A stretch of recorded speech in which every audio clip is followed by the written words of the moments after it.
I mean, I've got an account,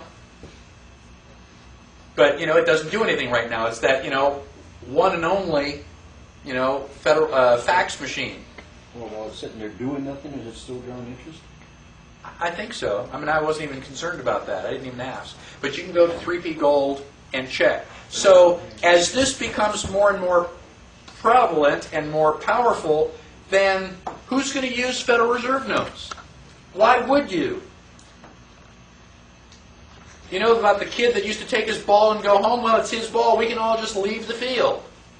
We don't have to use these anymore. So the Federal Reserve may be there, but it's not going to have any authority. There's nobody playing. Bye. We leave. Thank you very much. I'll get one. You could just pay me out of boredom since you don't. There have you go. to pay. I'd love to do that. I'd be willing to transfer money back and forth. Go out and get a 3P Gold account. We'll use it instead of email. Okay? So, When pay for your seminar. right? That eventually I'm going to be doing that. So digital cash is something that is just around the corner. There's nothing that the government can do about it. This is absolutely wonderful. When the printing press came out, the governments and churches in charge weren't real happy about that.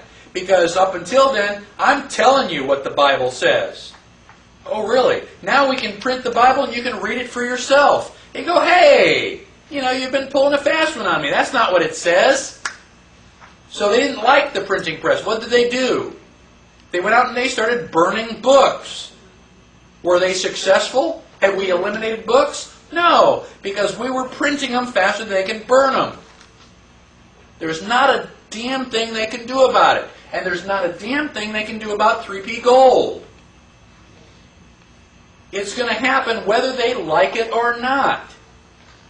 And the faster we make it happen, the better off we all are going to be.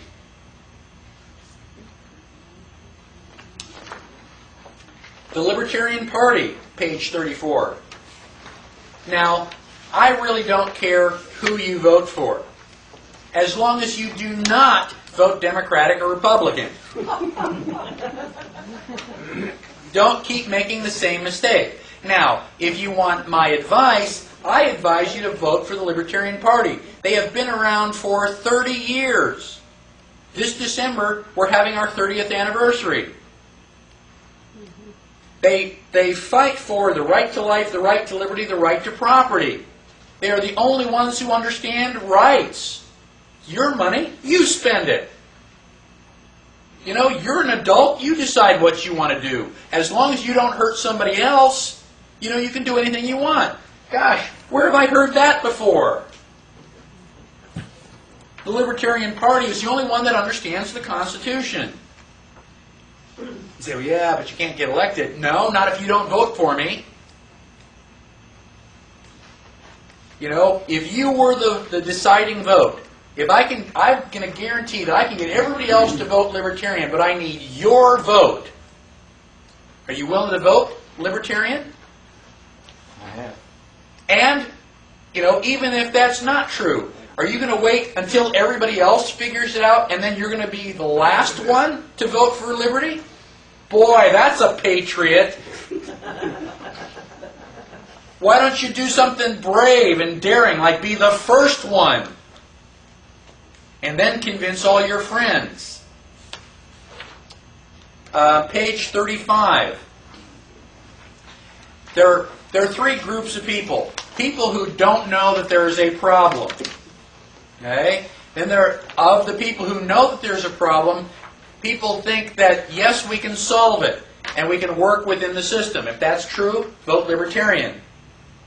If you fall in the third group, and you think that the system is so out of hand that it just cannot be fixed, then start from scratch. This is Texas Constitution 2000.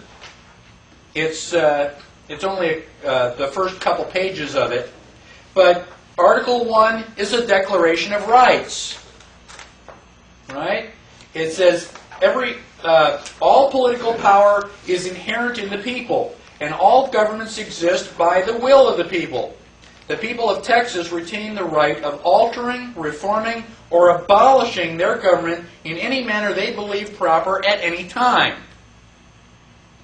Go to page 36. I'll read two of my favorite clauses. Section 5. Every individual has the inherent right of defending the life, liberty, or property of any other individual using whatever force is necessary through whatever means available, including the use of deadly force. Doesn't that sound a whole lot better than the Second Amendment?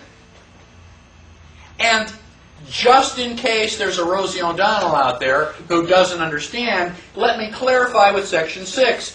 Every individual has the inherent right of owning, using, and carrying arms of any description. Any questions? Article 2 is limits of the government. Government has no inherent rights or powers, neither implicit or explicit. That pretty much sums it up. And you go through, government shall never, government shall never, government shall never, government shall never. They can't own property, they can't control the free flow of ideas, government can't do anything unless it's explicitly listed. Now this is a constitution with teeth. Now the Constitution has been written. It has not been ratified. How did we get this Constitution ratified? Well, we had 9 out of 13 states ratify it. Well, this is a Texas state constitution. We've got 254 counties. If we get 176 counties to ratify it, it becomes the law. And Texas becomes a nation. What happens to the existing statutes? They're non-existent. Okay. There is a transition stuff. I mean, we don't expect it to happen overnight, but there is a whole program of how we're going to go from the mess that we're in now to the new government.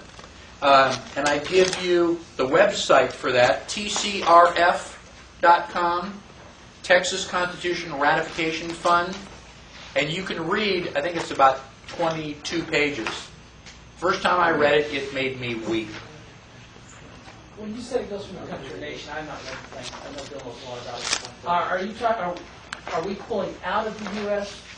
as a nation, or you mean we would become sovereign again, like we should have been all along as part of the U.S.? No, we would be separate from. Literally, you're 49, we're 1. Still. Yes. Okay. Yes, and Texas is not the only one doing that. The sovereign nation of Hawaii is very, very close. Alaska, Arizona, Idaho, and Montana also have very strong. Just remember, the last time the United States tried to do this, or part of the states, we did have a civil war over it. I understand, and there's a lot of debate as to whether or not that would happen. I personally don't think it would go that far. But, I mean, if it did, send me to the Alamo, lock and load. Got half the arms in Texas anyhow. That's right. Now, those are some of the things that I think that you should know about, and I think that they should, improve your outlook. Now, starting on page 39, I have a list of reference material. Obviously, we haven't covered anything as much as we would like to. Hopefully, you will start doing your own research. And I've tried to leave breadcrumbs for you to say, gosh, go here. You don't have to search through the entire library. Now, I've got a list of books, a list of videotapes, audio tapes, and websites. Now, every book, audio, and video on this list I have read, watched, or listened to. It's not just because it's got a snappy name. I've been studying the Constitution for 18 years. Now, the websites, I don't have as much. I didn't go through every single website, every single page. So there may be things on the websites that, I don't agree with completely. But they are all, for the most part, as far as I know, very strongly, pro-liberty. And I've tried to arrange the website